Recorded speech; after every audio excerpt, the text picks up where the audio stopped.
Welcome to the MyPTS Time 2 tutorial on how to enter student time for students who are receiving treatment or consult. The first thing you'll need to do once you've logged in from your home page is click Timesheets. Once you click Timesheets, the timesheet summary page opens up. This is where you'll make sure you're in the month that you want to enter billing for. Here is where you will select the district you're going to start a timesheet for. If you service more than one district, you'll see them all listed here. You can only start a timesheet for one district at a time.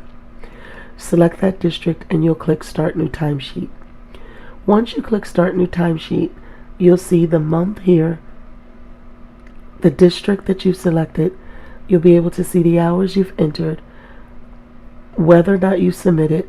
When you submit, you'll see the date and time. You can also see when your timesheet has been approved. The other thing you create is these links, which is what you have to click on in order to enter billing.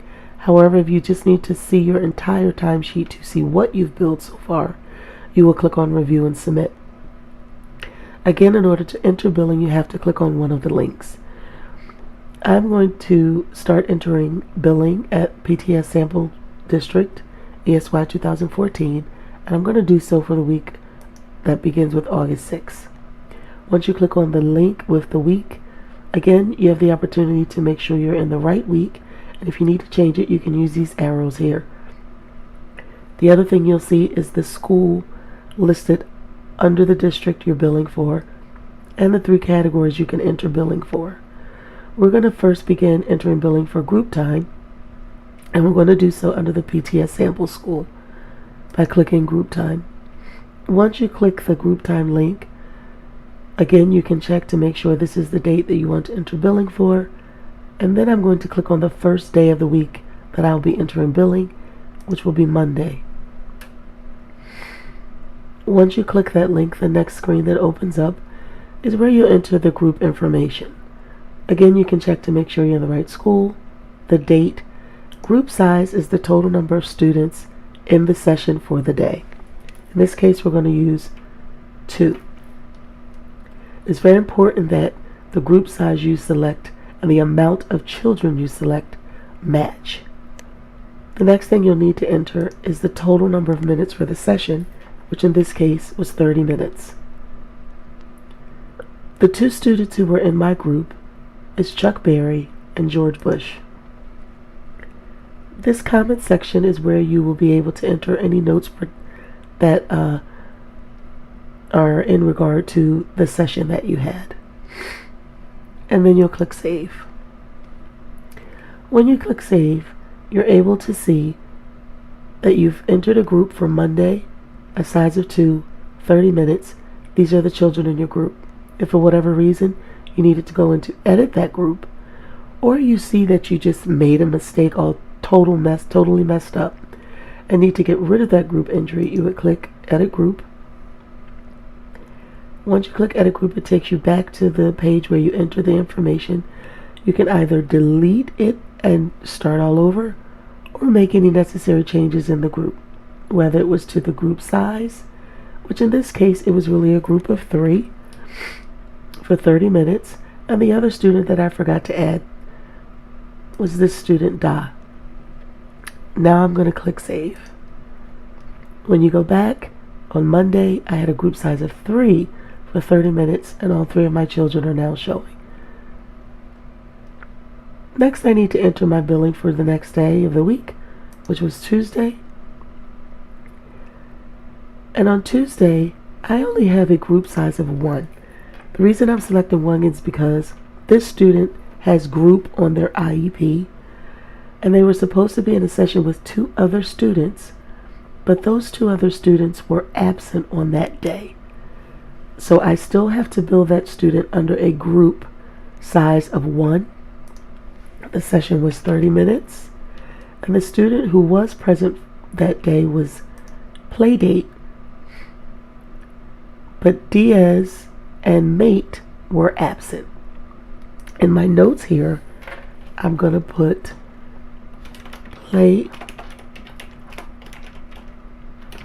Playdate was the only student for today's session, Diaz and Mate were absent. And I'll click Save. Again, I can see my entry here. Tuesday, I have a group size of 1 for 30 minutes with Playdate, and my note says Playdate was the only student for today's session. Diaz and Mate were absent. I misspelled Diaz. For the sake of example, I'm going to click Edit Group. I'm going to go to my note. I'm going to fix her name and click Save. And I'm back at this sheet. On Wednesday, I didn't see any children. I'm not working on Wednesday. Thursday and Friday, I'm at a different school. So I am finished with this school. I'm going to click Return to choose school. Again, I'm at the screen where I can see all of the schools associated with the district. And now I need to enter my billing for the other school that I service on Wednesday, Thursday, and Friday, which is the PTS sample school. So I'm going to enter my group billing for that school as well.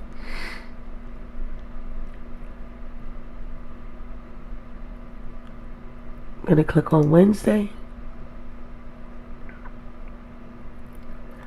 And the only student who I have at sample school at this time is test student. But because test student has group in her IEP, I'm going to select a group of 1 for a 30-minute session. Select my student.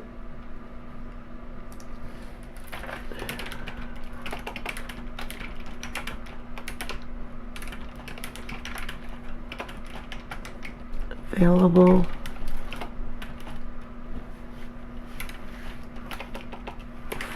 for this group at this time, and I'm going to click Save. And again, this is just for example's sake. There are times where you will have a group of 1, but most of the time you will be billing for students in a group of more than 1. And I would do the same for Thursday.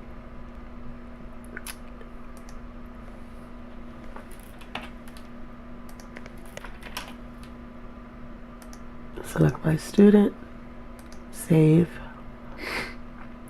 and I would do the same for Friday.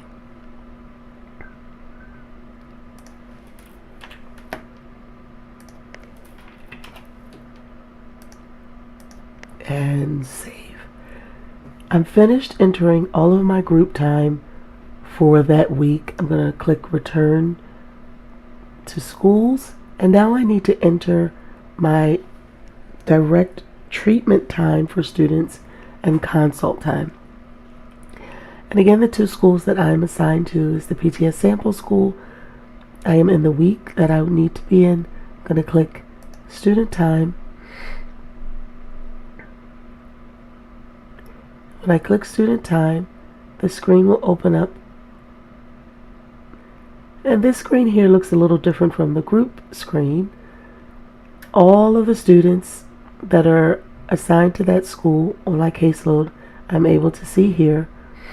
The other thing you'll see is at the top, the yellow box shows you the target hours, which is the number of hours that the district says you're allowed to bill up to on any given day. And then you'll see the total, which is the actual number of minutes that you're entering. And I've already started entering some individual time here. As you can see, I entered 10 minutes for Chuck Berry and George Bush and date play. And what you're actually looking at is the group time that I've entered for these students already on those days. But remember, I had 2 students who were absent on Tuesday the 7th. So I'm going to go in. I know I'm going to be entering billing for them. You can either select Expand All, and what will happen is all of the students are expanded where you can enter their billing, or you can just select the students you're going to be entering billing for. Although we're going to be entering billing for all of these students, sometimes until you get the hang of it, it's just easier to do one student at a time, and once you've entered their billing, you can leave it open. Again, I have to mark Diaz and I have to mark classmate absent for Wednesday. So just go click on Wednesday under student absent, and the other special option over here is when a student is unavailable, you would click the day, and here's where you would need to add the note. One of the notes could possibly be assembly, which in this case, classmate was not absent but unavailable due to assembly. And click OK. And so those two are now taken care of. But the other students I need to add billing for are my students who received direct treatment. So Ash, I'm going to enter his billing first. On Monday, Ash has this. Now I need to enter my direct treatment and consult time. The first student we're going to be doing that for is, although Chuck Berry is seen in a group once a week, he is also seen for one individual session once a week. Because I know I'm going to be billing for him, I'm going to click Chuck. And on Monday, he was at a group. On Tuesday is when I saw him for his direct session. And that was for 30 minutes. And then it took me 5 minutes for my notes for his session. And anything 5 minutes and over, you have to provide a note for.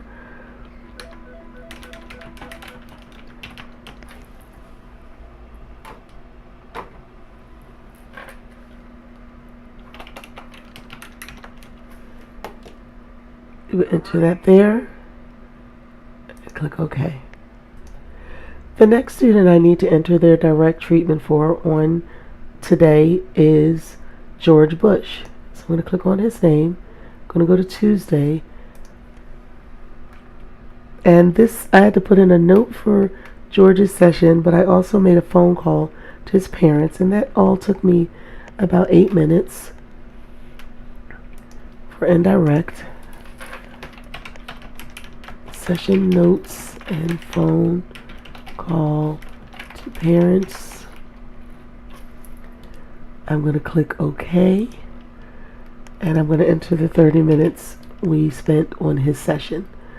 And the last entry I'm going to make for Wednesday is I have a student who supports the personnel consult only. And so I'm going to enter their billing by clicking on the name, and supports to school personnel consult only gets billed under consult.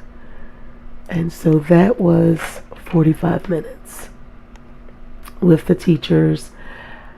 And there's nowhere to put a note, so you will make sure you keep your notes for that session in your notes. And the next student I'm going to bill for is at my other school for Wednesday, Thursday, and Friday. So I'm going to finish here. I'm going to click Save after checking all my information. The system is processing all that. It takes me back to the screen, my list of schools. This is the week I still need to be in, and I'm going to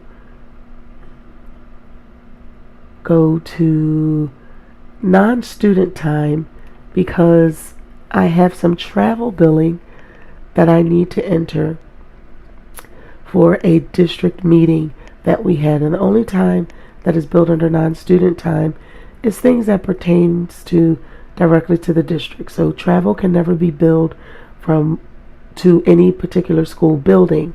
It can only be billed to the district, as well as if there's a mandatory district meeting or things of that nature.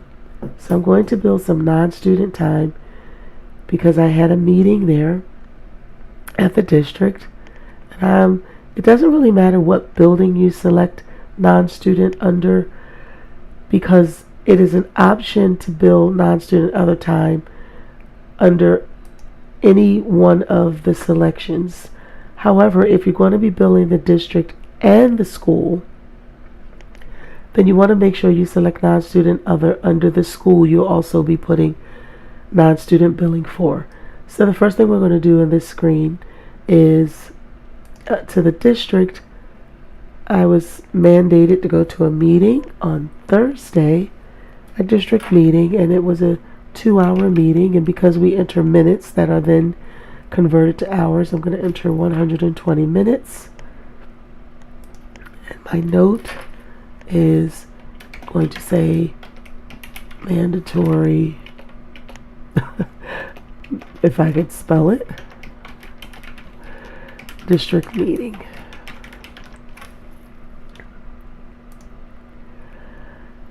Okay, and the other thing that I need to bill for this week is there was a team meeting at the school, which also goes under non-student other, and that took place on Tuesday, and that meeting was for 1 hour.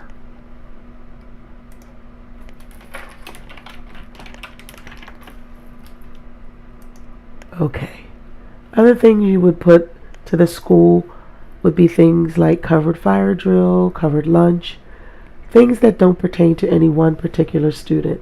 All of my information is correct. I'm going to click Save. I do not have any more billing to put on my timesheet at this time, but if I needed to continue adding billing for the rest of the month on the timesheet, once you're finished with the week, you could simply click that arrow. It takes you to the next week. You will repeat all the steps that we just did.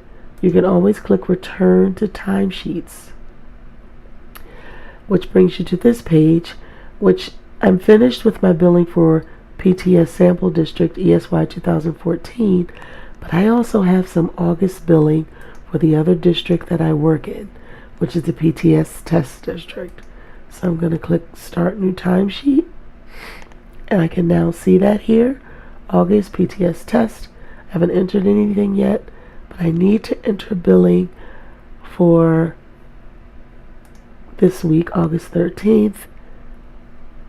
And the first place school I'm going to enter student time under is the elementary school.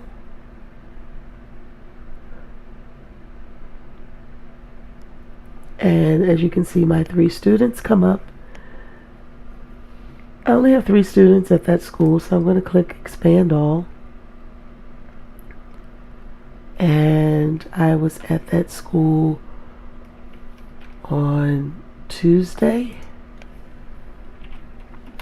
30 minutes. For my session notes. I don't have anything special that I had to do with either of these students. My indirect time is all for session notes, so I can copy that. I'm going to click OK.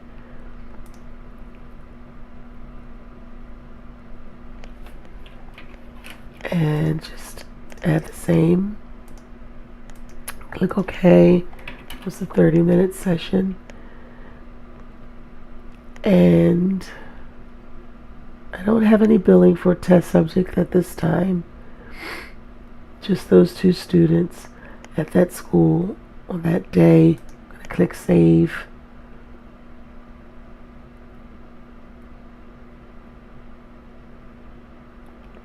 I would repeat the same steps for any of the other weeks that I have. I've entered all of the indirect billing that I have for treatment and consult and indirect billing at the schools that I am servicing. So I'm going to click Return to Timesheets. And I am now ready to proof and submit my timesheet, which we'll click Review and Submit. You can only do one timesheet at a time. And what's happening here is the following students on your caseload have no time entered this month should they be discharged. And basically, on this screen, you will always click Still on Caseload. If the student actually does need to be discharged, you'll need to do that by going to Caseload, clicking on the student's name, and changing their status to discharge. Once you take care of this section here. Scroll down. All of my billing seems to be okay for PTS Test District. I was only at the elementary school. I don't have anything else to add to my timesheet. I don't have any special notes to add, which I would do here. I'm going to click Submit Timesheet.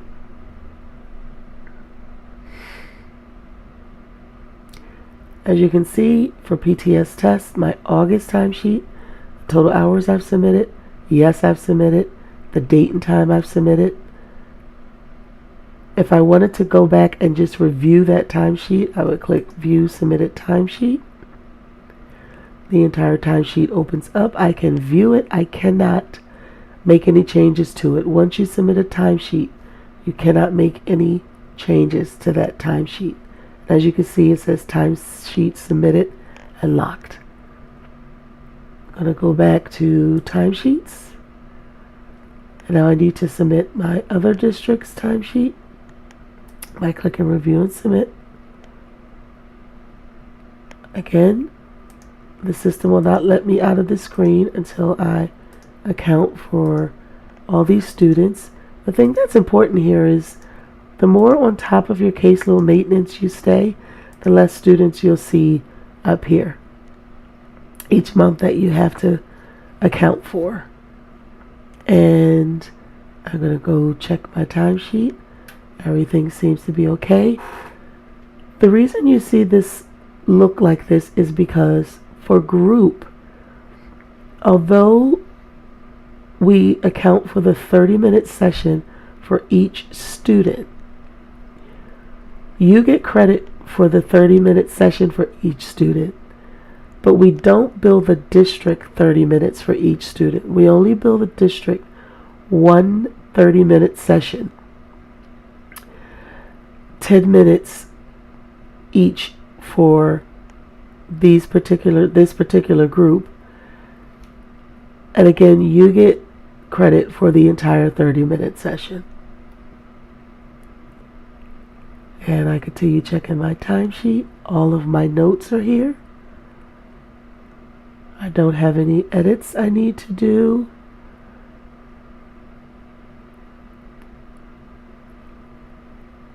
Except, let's say I needed to go back from this page to change something. Let's say I forgot I put 2 hours for this meeting, but it was actually 2.5 hours. You would just go click on the link for the minutes that you entered.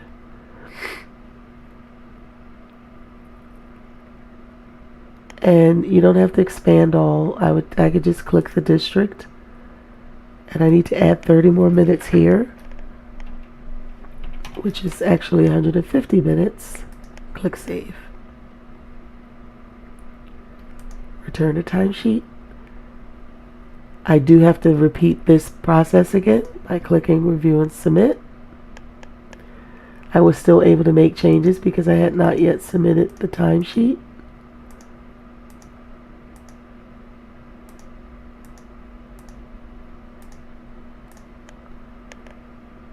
And again, I'm scrolling down, checking my timesheet. The 2 hours was changed to 2.5 hours. Everything looks good. I don't have any overages I need to account for. I'm going to click Submit Timesheet. Again, August, PTS Sample District ESY 2014. Total hours shows submitted. The date and time I submitted it. If I needed to go back into it, I could click this link, but I don't need to go back into it. So I've completed all of my billing for August, and I would like to thank you for watching this My PTS Time 2 tutorial on how to enter students who are receiving billing for students who are receiving direct treatment and consult. Wish you the best.